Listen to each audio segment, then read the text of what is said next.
Good morning, students. Hope all of you are fine. Beta, this video is also related to revision of chapter 4, and name of the chapter is the Central Islamic Lands. Beta, in previous lecture we discussed about the caliphate, expansion, civil wars and sect formation, and how there was no rule for succession, and four caliph they just proceeded towards this Islam. So beta, today's topic is beta, after the death of fourth Caliph Ali, then Umayyad established their kingdom and they conquered that area, and how they centralized the politics. All this topic we will discuss now. The conquest of large territories destroyed the caliphate based in Medina and replaced it with increasingly authoritarian politics. And the Umayyad implemented a series of political measures which consolidated their leadership within the Ummah. As you know, beta, after the assassination of last Caliph Ali, these Umayyad, this dynasty was found, and it lasted till 750, and they also implemented a series of political measures.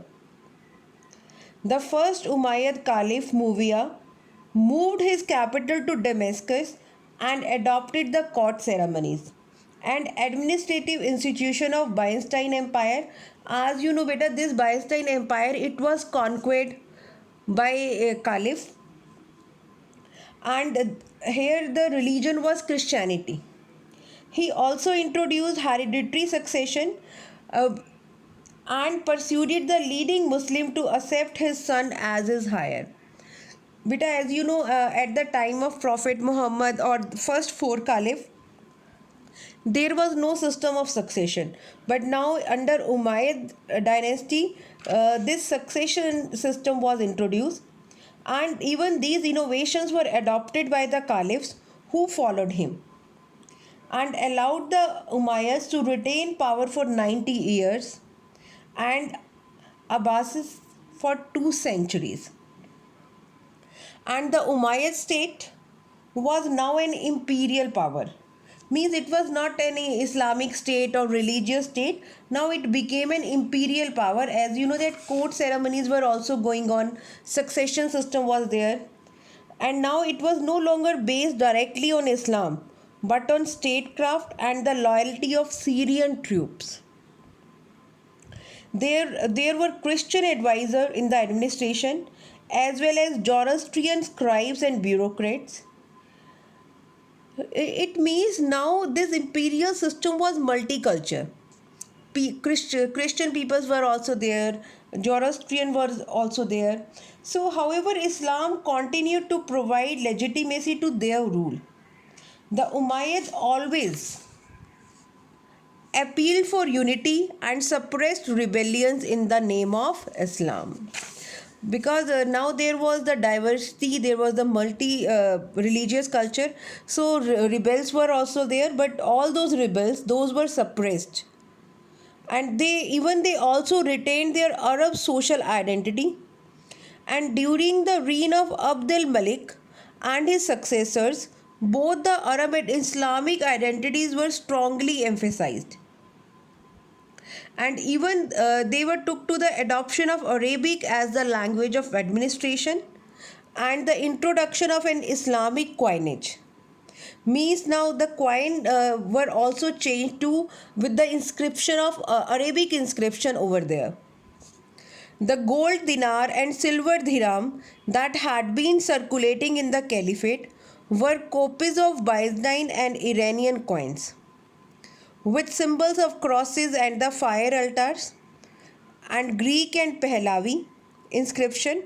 These symbols were removed and the coins now carried Arabic inscription. So this way the coinage was changed.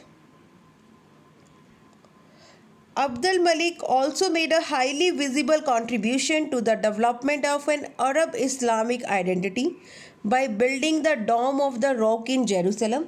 You can see this picture, beta. This is the Dome of the Rock in Jerusalem, and it is of a very high, it carry very high importance for the Muslims.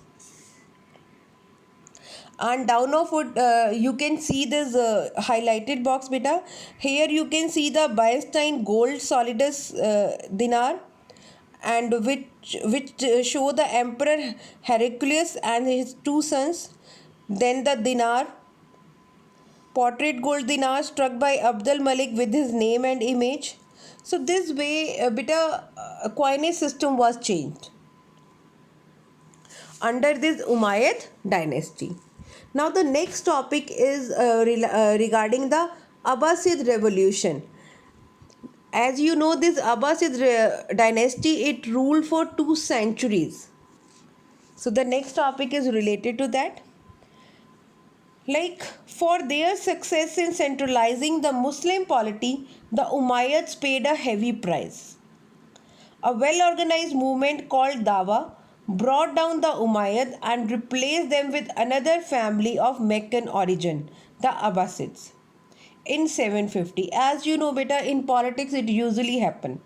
So now this dynasty, they were also from Meccan origin, and now they established their rule. The Abbasids portrayed the Umayyad regime as evil and promised a restoration of original Islam of the Prophet.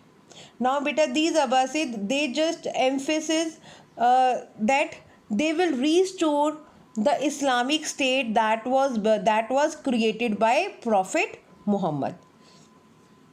The revolution led not only to a change of dynasty, but there was the changes in the political structure and the culture of Islam also. The Abbasid uprising broke out in the distant region of Khurasan, and that was a 20-day journey from Damascus on a fast horse.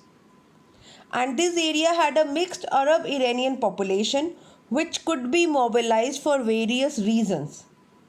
And even the Arab soldiers, they were mostly from Iraq, and they were against the dominance of Syrians.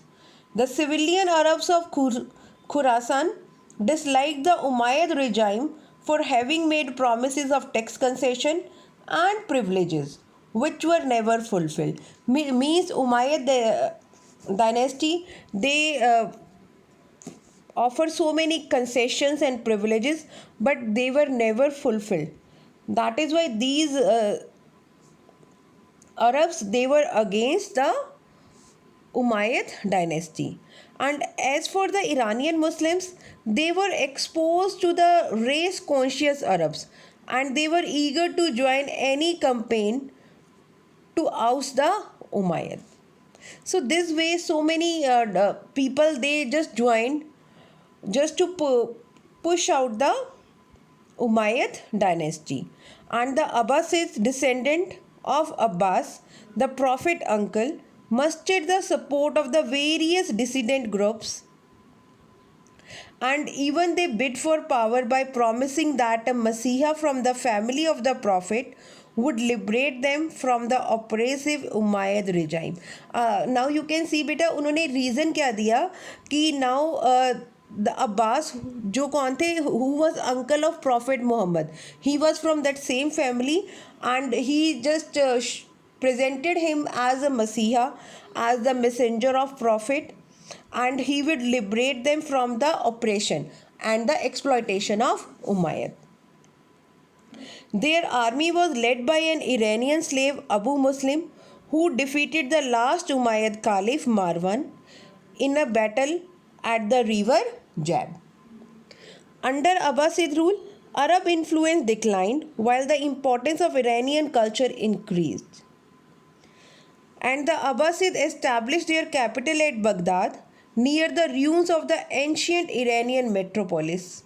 And the army and the bureaucracy were reorganized on a non-tribal basis to ensure greater participation by Iraq and Khorasan. Now it means now it was not based on any tribes. The Abbasid rulers strengthened the religious status and functions of caliphate and patronized Islamic institutions and scholars. But beta, if any one has to manage or administer so large territories, then monarchy system will be established over there. So for whatever reason, this Abbasid dynasty, they were against the Umayyad dynasty. Now they also started following the same monarchy. Like they were forced by the needs of government and empire to retain the centralized nature of the state.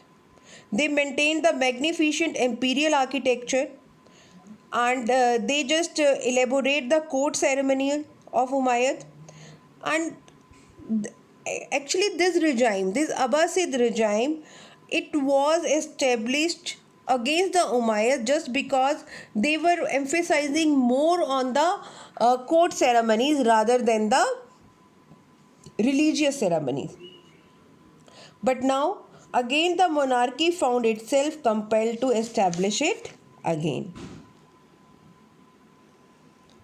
So beta, this was the topic for today. Hope all of you have understood the topic. Thank you and have a nice day.